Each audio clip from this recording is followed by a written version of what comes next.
Sidi Bou Saïd, à quelques kilomètres au nord de Tunis, l'un des endroits les plus chics de la côte tunisienne. Sur la colline de Sidi Drif, l'ancien président Ben Ali et son épouse Leïla s'étaient fait construire un palais digne des 1001 nuits. Le palais, il commence d'ici. C'est un des plus beaux paysages de la côte tunisienne. La Sadr Mayed a été chargé par le gouvernement de gérer les biens de l'ancien dictateur, confisqués depuis la révolution du 14 janvier 2011. Salam alaikum. C'est la première fois qu'une équipe de télévision occidentale est autorisée à y pénétrer. Ben Ali a abandonné ce palais après sa fuite du pays. Désormais, c'est un véritable camp retranché, gardé jour et nuit. Pour rentrer, il faut des autorisations officielles et les gardiens vérifient tout. C'est la haute sécurité. Et ça va de soi. Vous allez découvrir la caverne d'Ali Baba. Le domaine est à l'image de l'ancien dictateur, totalement démesuré. Ben Ali a fait construire ce palais à partir de 2002 sur un ancien terrain militaire de près d'1 hectare. Personne ne connaît le prix des travaux. Seule certitude, ils ont été réalisés aux frais du contribuable tunisien. Ce que nous découvrons à l'intérieur dépasse l'imagination. 11 000 mètres carrés, 332 pièces et une décoration hors de prix. Regardez un petit peu. Regardez le lustre. C'est une fortune exorbitante. C'est en cristal. Plus surprenant encore, sur les murs et au sol, des peaux de bêtes. Il y a des peaux réelles de léopard.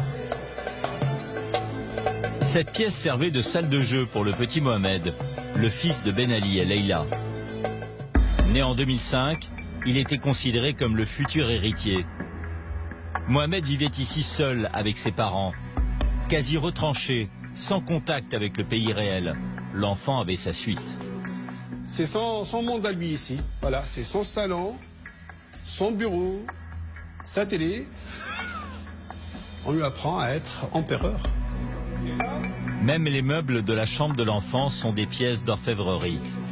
Mais si, les lits sont en argent. Tout ce que vous voyez, c'est en argent. Une salle de bain en jacuzzi. Regardez le dallage, le dessin en bas. Tout dans ce palace était fait pour donner au dictateur l'image de sa puissance. L'Assad nous montre la salle à manger, immense, somptueuse. Puis le coin maquillage de la chambre de Leïla Ben Ali, décorée avec de l'or. Regardez la taille et le poids de l'or placé dans cette chambre. Les peintures sur les murs sont également ornées de feuilles d'or. Même les cadres des tableaux, là, les tableaux les plus de valeur, regardez, c'est en feuilles d'or.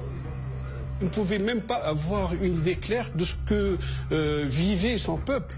De voir tant de luxe sur un même endroit, ça me fait mal comme Tunisien. Statues d'ivoire, porcelaine de musée, vase de Chine, le palais regorge de trésors. Avec l'argent détourné, le dictateur et sa famille ne se refusaient rien. La piste d'atterrissage de l'hélicoptère. Un héliport, une plage privée en contrebas reliée par une route sécurisée qui rejoint le palais. Une piscine sur la grande terrasse dominant la mer.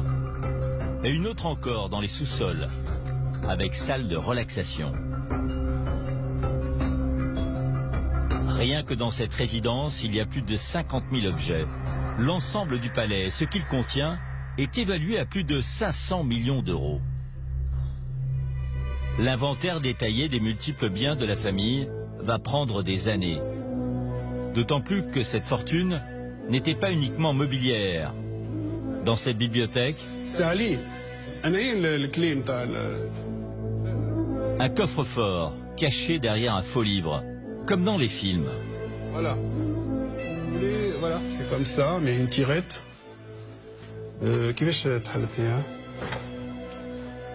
Voilà. Bonjour. Bonjour l'agence tunisienne.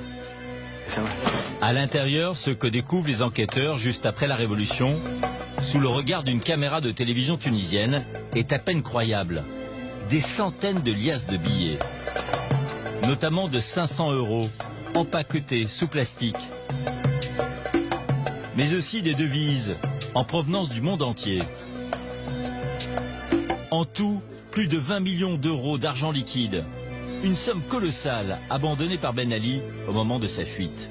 Une goutte d'eau comparée aux milliards détournés par la famille durant son règne.